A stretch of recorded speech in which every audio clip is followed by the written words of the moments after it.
बुढ़ापा बहुधा बचपन का पुनरागमन हुआ करता है। बूढ़ी काकी में जिह्वा स्वाद के सिवा और कोई चेष्टा शेष नहीं थी और न अपने कष्टों की ओर आकर्षित करने का रोने के अतिरिक्त कोई दूसरा सहारा ही। समस्त इंद्रियां, नेत्र, हाथ और पैर जवाब दे चुके थे। पृथ्वी पर पड़ी रहती और घर वाले कोई बात उनकी इच्छा के प्रतिकूल करते, भोजन का समय टल जाता या उसका परिमाण पूर्ण नहीं होता, अथवा बाजार से कोई वस्तु आती और नहीं मिलती तो ये रोने लगती थी। उनका रोना सिसकना साधारण रोना नहीं था, वे गला फाड़ फाड़ कर रोती थी। उनके पतिदेव को स्वर्ग सिधारे कालांतर हो चुका था। बेटे तरुण हो कर चल बसे थे। अब एक भतीजे के अलावा और कोई नहीं था। उसी भतीजे के नाम उन्होंने अपनी सारी संपत्ति लिख दी।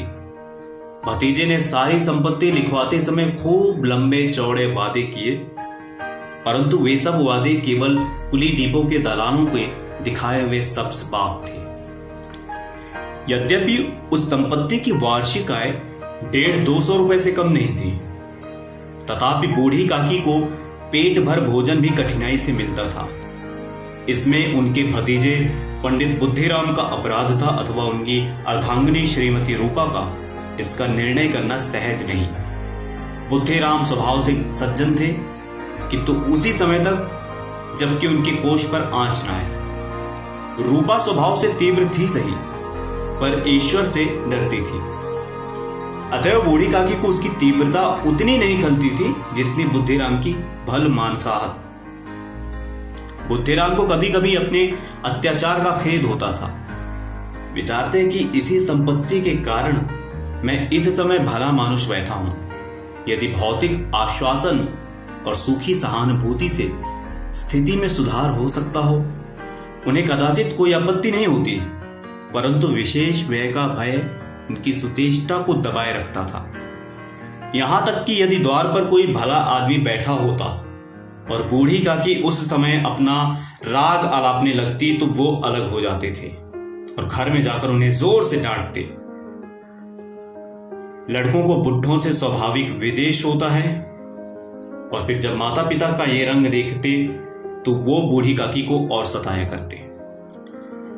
कोई चुटकी काटकर भागता, कोई इन पर पानी की कुल्ली कर देता। काकी चीख मार कर रोती थी, परंतु यह बात प्रसिद्ध थी कि वो केवल खाना खाने के लिए रोती है। अतएव उनके संताप और आर्तनाद पर कोई ध्यान नहीं देता था। हां, काकी क्रोधातुर होकर बच्चों को गालियां देना लगती थी तो रूपा घटनास्थल पर पहुंचती। इस भय से काकी अपने जिह्वा कृपाण का कदाचित ही प्रयोग करती थी। यद्यपि उपद्रव शांति का यह उपाय रोने से कहीं अधिक उपयुक्त था। संपूर्ण परिवार में यदि काकी से किसी को अनुराग था तो बुद्धिराम की छोटी लड़की लाडली थी। लाडली अपने दोनों भाइयों के भय से अपने हिस्से की मिठाई चवैना बूढ़ी काकी के पास बैठकर खाया करती थी। यही उसका रक्षागार था। और यद्यपि काकी की शरण उनकी लोलुपता के कारण बहुत महंगी पड़ती थी, तथापि भाइयों के अन्याय से सुरक्षा कहीं सुलभ थी तो बस यहीं। इसी स्वार्थानुकूलता ने उन दोनों में सहानुभूति का आरोपण कर दिया था। रात का समय था। बुद्धिराम के द्वार पर शहनाई बज रही थी और गांव के बच्चों का झुंड विस्मयपूर्ण नेत्रों से गाने का रसास्वादन कर रहा था। चारपाइयों पर मेहमान विश्राम करते नाइयों से मुक्कियां लगवा रहे थे। समीप खड़ा भाट विरुदावली सुना रहा था और कुछ भावज्ञ मेहमानों की वाह वाह पर ऐसा खुश हो रहे थे मानो इस वाह वाह का यथार्थ में वही अधिकारी है। दो एक अंग्रेजी पढ़े हुए नवयुवक ने व्यवहारों से उदासीन थे। इस गमार मंडली में बोलना अथवा सम्मिलित होना अपनी प्रतिष्ठा के प्रतिकूल समझते थे। आज बुद्धिराम के बड़े लड़के मुखराम का तिलक आया है। यह उसी का उत्सव है। घर के भीतर स्त्रियां गा रही थी और रूपा मेहमानों के लिए भोजन में व्यस्त थी। भट्टियों पर कड़ाह चढ़ रहे थे। एक में पूड़ियाँ कचौड़ियाँ निकल रही थी, दूसरे में अन्य पकवान पक रहे थे। एक बड़े हांडे में मसालेदार तरकारी पक रही थी।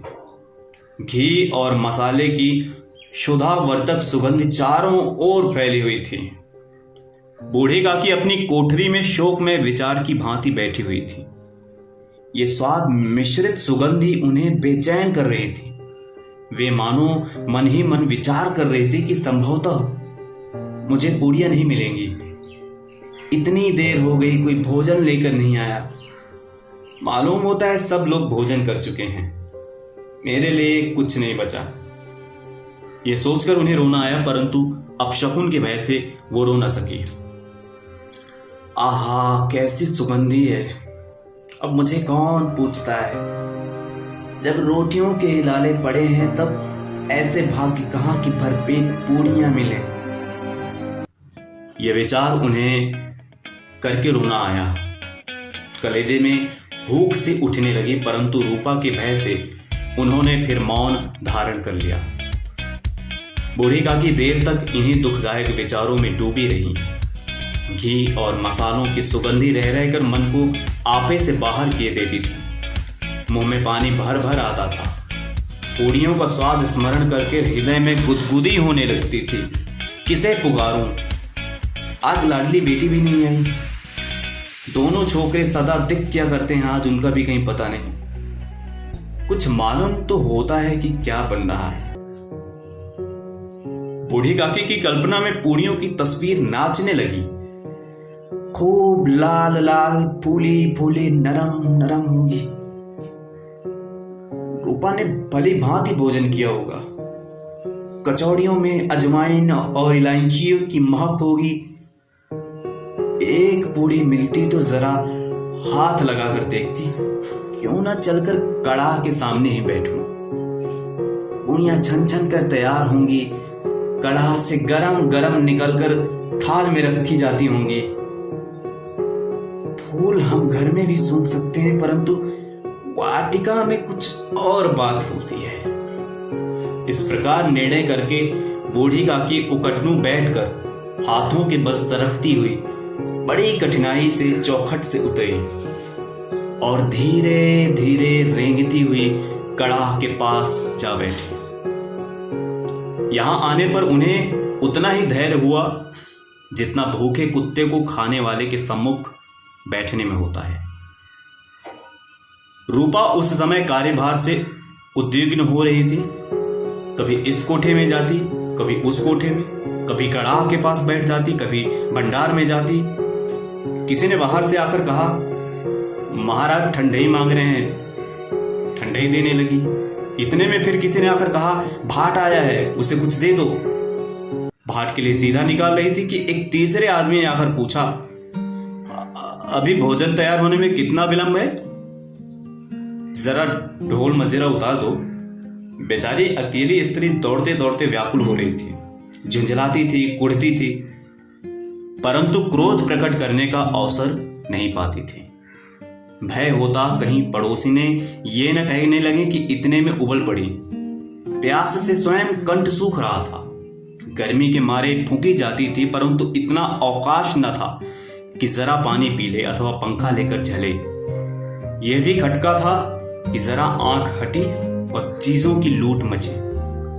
इस अवस्था में उसने बूढ़ी काकी को कड़ाह के पास बैठी देखा तो जल गई। क्रोध रुक न सका। इसका भी ध्यान न रहा कि पड़ोसिनें बैठी हुई हैं। मन में क्या कहेंगी? पुरुषों में लोग सुनेंगे तो क्या कहेंगे? जिस प्रकार मेढक केंचुए पर झपटता है, उसी प्रकार वो बूढ़ी काकी पर झपटी और उन्हें दोनों हाथों से झटक कर बोली, ऐसे पेट में आग लगे, पेट है या भांड? कोठरी में बैठते हुए क्या दम घुटता था? अभी मेहमानों ने नहीं खाया, भगवान को भोग नहीं लगा, तब तक धैर्य नहीं हो सका। आकर छाती पर सवार हो गई। अरे चल जाए ऐसी जीभ, दिन भर खाती ना होती तो जाने किसकी हांडी में मुंह डालती। गांव देखेगा तो क्या कहेगा, बुढ़िया भरपेट खाने को नहीं पाती, तभी तो इस तरह मुंह बनाए बैठी है। डायन ना मरे न माचा छोड़े, नाम बेचने पर लगी है। नाक कटवाकर दम लेगी। इतनी ठूसती है ना, जाने कहाँ भस्म हो जाता है। भला चाहती हो तो जाकर कोठरी में बैठो। जब घर के लोग खाने लगेंगे तब तुम्हें भी मिलेगा। तुम कोई देवी नहीं हो कि चाहे किसी के मुंह में पानी ना आए परंतु तुम्हारी पूजा पहले ही हो जाए। बूढ़ी काकी ने सिर उठाया, न रोई न बोली, चुपचाप रेंगती हुई अपनी कोठरी में चली गई। आवाज ऐसी कठोर थी कि हृदय और मस्तिष्क की संपूर्ण शक्तियां, संपूर्ण विचार, संपूर्ण भार उसी ओर आकर्षित हो गए थे। नदी में जब कगार का कोई बृहद खंड कटकर गिरता है तो आसपास का जल समूह चारों ओर से उसी स्थान को पूरा करने के लिए दौड़ता है। भोजन तैयार हो गया है, आंगन में पत्तलें पड़ गई हैं, मेहमान खाने लगे। स्त्रियों ने जेवनार गीत गाना आरंभ कर दिया। मेहमानों के नाई और सेवक गण भी उसी मंडली के साथ किंतु कुछ हटकर भोजन करने बैठ गए। परंतु सभ्यता अनुसार जब तक सबके सब खा न चुके कोई उठ नहीं सकता था। तो एक मेहमान जो कुछ पढ़े लिखे थे, सेवकों के दीर्घाहार पर झुंझला रहे थे। वे इस बंधन को व्यर्थ और बेकार की बात समझते थे। बूढ़ी काकी अपनी कोठरी में जाकर पश्चाताप कर रही थी कि मैं कहाँ से कहाँ आ गई। उन्हें रूपा पर क्रोध नहीं था, अपनी जल्दबाजी पर दुख था। सच ही तो है, जब तक मेहमान लोग भोजन न कर चुकेंगे घर वाले कैसे खाएंगे। मुझसे इतना देर भी नहीं रहा गया, सबके सामने पानी उतर गया। अब जब तक कोई बुलाने नहीं आएगा मैं खाने नहीं जाऊंगी। मन ही मन इस प्रकार का विचार कर वो बुलाने की प्रतीक्षा करने लगी। परंतु घी की रुचिकर सुवास बड़े धैर्य परीक्षक प्रतीत हो रही थी। उन्हें एक एक पल का एक एक युग के समान मालूम होता था। अब पत्तल बिछ गई होगी, अब मेहमान आ गए होंगे, लोग हाथ पैर धो रहे हैं, ना ही पानी दे रहा है। मालूम होता है लोग खाने बैठ गए, जेवनार गाया जा रहा है। यह विचार कर वो मन को बहलाने लगी, लेट गई, धीरे धीरे एक गीत गुनगुनाने लगी। उन्हें मालूम हुआ कि मुझे गाते देर हो गई। क्या इतनी देर तक लोग भोजन कर ही रहे होंगे? किसी की आवाज सुनाई नहीं देती। अवश्य ही लोग खा पी करके चले गए, मुझे कोई बुलाने नहीं आया है। रूपा चिढ़ गई है, क्या जाने ना बुलाए। सोचती हो कि आप ही आवेंगी, वो कोई मेहमान तो नहीं है जो उन्हें बुलाए। बूढ़ी काकी चलने को तैयार हुई, ये विश्वास कि 1 मिनट में पूड़ियाँ और मसालेदार तरकारियाँ सामने आएंगी। उनकी स्वादेंद्रियों को गुदगुदाने लगा। उन्होंने मन में तरह तरह के मंसूबे बांधे। पहले तरकारी से पूड़ियाँ खाऊंगी, फिर दही शक्कर से कचौरी या रायते के साथ मज़ेदार मालूम होंगी। चाहे कोई बुरा माने चाहे भला, मैं तो मांग मांग कर खाऊंगी। ये ना लोग कहेंगे कि इन्हें विचार नहीं। कहा करें, इतने दिन के बाद पूड़ियाँ मिल रही हैं तो मुँह झूठा करके थोड़ी ही उठ जाऊंगी। वो उकड्डू बैठकर सरकते हुए आंगन में आई, परंतु हाय दुर्भाग्य, अभिलाषा ने अपने पुराने स्वभाव के अनुसार समय की मिथ्या कल्पना की थी। मेहमान मंडली अभी बैठी हुई थी। कोई खाकर उंगलियां चाटता था, कोई तिरछे नेत्रों से देखता था कि और लोग भी आग खा रहे हैं या नहीं। कोई इस चिंता में था कि पत्तल पर पूड़ियाँ छूटी जाती हैं, किसी तरह इन्हें भीतर रख लेता। कोई दही खाकर चटकारता था, परंतु दूसरा दोना मांगते संकोच करता था। कितने में बूढ़ी काकी रेंगती हुई उनके बीच में आ पहुंची। कई आदमी चौंक कर उठ खड़े हो गए, पुकारने लगे, अरे ये बुढ़िया कौन है? यहाँ कहाँ से आ गई? देखो किसी को छू ना दे। पंडित बुद्धिराम काकी को देखते ही क्रोध से तिलमिला गए। पूड़ियों का थाल लिए खड़े थे, थाल को जमीन पर पटक दिया और जिस प्रकार निर्दयी महाजन अपने किसी बेईमान और भगोड़े कर्जदार को देखते ही उसका टेंटुआ पकड़ लेता है, उसी तरह लपक कर उन्होंने काकी के दोनों हाथ पकड़े और घसीटते हुए लाकर उन्हें अंधेरी कोठरी में धम्म से पटक दिया। आशा रूपी वाटिका लू के एक झोंके में विनष्ट हो गई। मेहमानों ने भोजन किया, घर वालों ने भोजन किया, बाजे वाले, धोबी, चमार भी भोजन कर चुके थे, परंतु बूढ़ी काकी को किसी ने नहीं पूछा। बुद्धिराम और रूपा दोनों ही बूढ़ी काकी को उनकी निर्लज्जता के लिए दंड देने का निश्चय कर चुके थे। उनके बुढ़ापे पर, दीनता पर, हत्यान पर किसी को करुणा नहीं आई थी। अकेली लाडली उनके लिए कुढ़ रही थी। लाडली को काफी बूढ़ी काकी से अत्यंत प्रेम था। बेचारी भोली लड़की थी, बाल विनोद चंचलता की उसमें गंध तक न थी। दोनों बार जब उसके माता पिता ने काकी को निर्दयता से घसीटा तो लाडली का हृदय ऐंठ कर रह जाता था। वो झुंझला रही थी कि हम लोग काकी को क्यों बहुत सी पूड़ियां नहीं देते? क्या मेहमान सबकी सब खा जाएंगे? और यदि काकी ने मेहमानों से पहले खा लिया तो क्या बिगड़ जाएगा? वो काकी के पास जाकर उन्हें धैर्य देना चाहती थी, परंतु माता के भय से नहीं जा पाई। उसने अपने हिस्से की पूड़ियां बिल्कुल नहीं खाई थी। अपनी गुड़िया की पिटरी में बंद कर रखी थी उन पूड़ियों को काकी के पास ले जाना चाहती थी। उसका हृदय अधीर हो रहा था। बूढ़ी काकी मेरी बात सुनते ही उठ बैठेगी, पूड़ियां देखकर कैसी प्रसन्न होगी, मुझे खूब प्यार करेगी। रात को 11 बज गए थे। रूपा आंगन में पड़ी सो रही थी। लाडली की आंखों में नींद नहीं आती थी। काकी को पूड़ियां खिलाने की खुशी उसे सोने नहीं देती थी। उसने गुड़ियों की पिटारी सामने रखी थी। जब विश्वास हो गया कि अम्मा सो रही है तो चुपके से उठी और विचारने लगी, कैसे चलूं? चारों ओर अंधेरा था। केवल चूल्हों में आग चमक रही थी और चूल्हों के पास एक कुत्ता लेटा हुआ था। लाडली की दृष्टि सामने वाले नीम पर गई। उसे मालूम हुआ कि उस पर हनुमान जी बैठे हुए हैं। उनकी पूंछ, उनकी गदा वो स्पष्ट दिखलाई दे रही है। मारे भय के उसने आंखें बंद कर ली।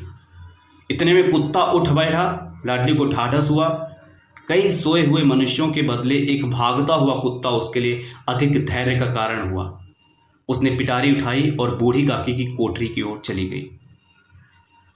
बूढ़ी काकी को केवल इतना स्मरण था कि किसी ने मेरे हाथ पकड़कर घसीटे। फिर ऐसा मालूम हुआ कि जैसे कोई पहाड़ पर उड़ाए लिए जाता है। उनके पैर बार बार पत्थरों से टकराए। तब किसी ने उन्हें पहाड़ पर से पटका। वे मूर्छित हो गए। जब वे सचेत हुई तो किसी की जरा भी आहट नहीं मिलती थी। समझे कि सब लोग खा पीकर सो गए और उनके साथ मेरी तकदीर भी सो गई। रात कैसे कटेगी? हे राम, क्या खाऊं? पेट में अग्नि धधक रही है। हाँ, किसी ने मेरी सुधि ना ली। क्या मेरा पेट काटने से धन जुट जाएगा? इन लोगों को इतनी भी दया नहीं आती कि न जाने बुढ़िया कब मर जाए, उसका जी क्यों दुखावे। मैं पेट की रोटियां ही खाती हूँ कि और कुछ। इस पर ये हाल।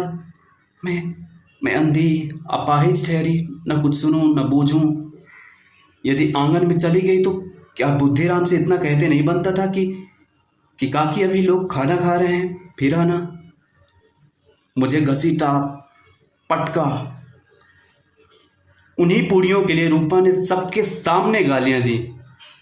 उन्हीं पूड़ियों के लिए इतनी दुर्गति करने पर भी उनका पत्थर का कलेजा न पसीजा। सबको खिलाया, मेरी बात तक न पूछी। जब तभी न दी तब अब क्या देंगी? ये विचार कर काकी निराशा में संतोष के साथ लेट गई। गिलाने से गला भर भर आता था, परंतु मेहमानों के भय से रोती नहीं थी। सहसा कानों में आवाज आई, काकी उठो, मैं पूड़ियाँ लाई हूँ। काकी ने लाडली की बोली पहचानी। चटपट उठ बैठी। दोनों हाथों से लाडली को टटोला और उसे गोद में बिठा लिया। लाडली ने पूड़ियाँ निकाल कर दी। काकी ने पूछा, क्या तुम्हारी अम्मा ने दी है? लाडली ने कहा, नहीं, ये मेरे हिस्से की है। काकी पूड़ियों पर टूट पड़ी। 5 मिनट में पिटारी खाली हो गई। लाडली ने पूछा, काकी पेट भर गया? जैसे जैसे थोड़ी सी वर्षा ठंडक के स्थान पर और भी गर्मी पैदा कर देती है, उसी भांति इन थोड़ी पूड़ियों ने काकी की क्षुधा और इच्छा को उत्तेजित कर दिया था। बोली, नहीं बेटी, जाकर अम्मा से और मांग लाओ। लाडली ने कहा, अम्मा सोती है, जगाऊंगी तो बहुत मारेगी। काकी ने पिटारी को फिर टटोला। उसमें कुछ खुरचन गिरी थी, बार बार होंठ चाटती थी, चटकारे भरती थी। हृदय महसूस रहा था कि और पूड़ियां कैसे पाऊं। संतोष सेतु जब टूटता है तब इच्छा का भाव अपरिमित हो जाता है। मतवालों का मद स्मरण करना उन्हें मदांध बनाता है। काकी अधीर मन इच्छाओं के प्रबल प्रवाह में बह गया। काकी का अधीर मन इच्छाओं के प्रबल प्रवाह में बह गया। उचित और अनुचित का विचार जाता रहा। वे कुछ देर तक उस इच्छा को रोकती रही। सहसा लाडली से बोली, मेरा हाथ पकड़कर वहां ले चलो जहां जहां मेहमानों ने बैठकर भोजन किया है। लाडली उनका अभिप्राय समझ न सकी। उसने काकी का हाथ पकड़ा और ले जाकर झूठे पत्तलों के पास बिठा दिया। दीन क्षुधातुर हत ज्ञान बुढ़िया पत्तलों से पूड़ियों के टुकड़े चुन चुन कर भक्षण करने लगी। ओह, दही कितना स्वादिष्ट था, कचौड़ियाँ कितनी सलोनी, खस्ता कितने सुकोमल। काकी बुद्धिहीन होते हुए भी इतना जानती थी कि वो कैसा काम कर रही है जो मुझे कदापि नहीं करना चाहिए। मैं दूसरों की झूठी पत्तल चाट रही हूँ, परंतु बुढ़ापा तृष्णा रोग का अंतिम समय है, जब संपूर्ण इच्छाएं एक ही केंद्र पर आ लगती हैं। बूढ़ी काकी में एक केंद्र उनकी स्वादेंद्रिय थी। ठीक उसी समय रूपा की आंख खुली। उसे मालूम हुआ कि लाडली मेरे पास नहीं। वो चौकी चारपाई के इधर उधर ताकने लगी कि कहीं नीचे तो नहीं गिर पड़ी। उसे वहां न पाकर वो उठी तो क्या देखती है कि लाडली जूठे पत्तलों के पास चुपचाप खड़ी है और बूढ़ी काकी पत्तलों पर से पूड़ियों के टुकड़े उठा उठा कर खा रही है। रूपा का हृदय स्तन्न हो गया। किसी गाय की गर्दन पर छुरी चलते देखकर जो अवस्था होती है वो उस समय हुई। एक ब्राह्मणी दूसरों की झूठी पत्तल टटोले, इससे अधिक शोकमय दृश्य असंभव था। पूड़ियों के कुछ ग्रासों के लिए उसकी चचेरी सास ऐसा निष्कृष्ट कर्म कर रही है। ये वो दृश्य था जिसे देखकर देखने वालों के हृदय कांप उठते हैं। ऐसा प्रतीत होता है मानो जमीन रुक गई है, आसमान चक्कर खा रहा है, संसार पर कोई आपत्ति आने वाली है। रूपा को क्रोध नहीं आया। शोक के सम्मुख क्रोध कहां, करुणा और भय से उसकी आंखें भर आई। इस अधर्म का भागी कौन है? उसने सोचा। हृदय से गगन मंडल की ओर हाथ उठाकर कहा, परमात्मा, मेरे बच्चों पर दया करो, इस अधर्म का दंड मुझे मत देना, नहीं तो मेरा सत्यानाश हो जाएगा। रूपा को अपनी स्वार्थ परायता और अन्याय इस प्रकार प्रत्यक्ष रूप में कभी नहीं दिखे थे। वो सोचने लगी, हाय कितनी निर्दय हूं, जिसकी संपत्ति से मुझे 200 रुपया आया है, उसकी ये दुर्गति, और मेरे कारण। हे दयामय भगवान, मुझसे बहुत बड़ी चूक हुई है, मुझे क्षमा करो। आज मेरे बेटे का तिलक था, सैकड़ों मनुष्यों ने भोजन पाया, मैं उनके इशारों की दासी बनी रही, अपने नाम के लिए सैकड़ों रुपए व्यय करती है, परंतु जिसकी बदौलत हजारों रुपए खाए, उसे इस उत्सव में भी भरपेट भोजन न दे सके। केवल इसी कारण तो वो वृद्धा असहाय है। रूपा ने दिया जलाया, अपने भंडार का द्वार खोला और एक थाली में संपूर्ण सामग्रियां सजाकर बूढ़ी काकी की ओर चली। आधी रात जा चुकी थी। आकाश पर तारों के थाल सजे हुए थे और उन पर बैठे हुए देवगण स्वर्गीय पदार्थ सजा रहे थे, परंतु उसमें किसी को वो परमानंद प्राप्त नहीं हो सकता था जो बूढ़ी काकी को अपने सम्मुख थाल देखकर प्राप्त हुआ। रूपा ने कंठारुद्ध स्वर में कहा, काकी उठो, भोजन कर लो, मुझसे आज बहुत बड़ी भूल हुई, उसका बुरा न मानना। परमात्मा से प्रार्थना कर दो कि वो मेरा अपराध क्षमा कर दे। भोले भोले भोले बच्चों की भांति जो जो मिठाइयाँ पाकर मार और तिरस्कार सब भूल जाता है, बूढ़ी काकी वैसे ही सब भुलाकर बैठी हुई खाना खा रही थी। उनके एक एक रोए से सच्ची सदिच्छाएं निकल रही थी और रूपा बैठे स्वर्गीय दृश्य का आनंद लेने में निमग्न थी।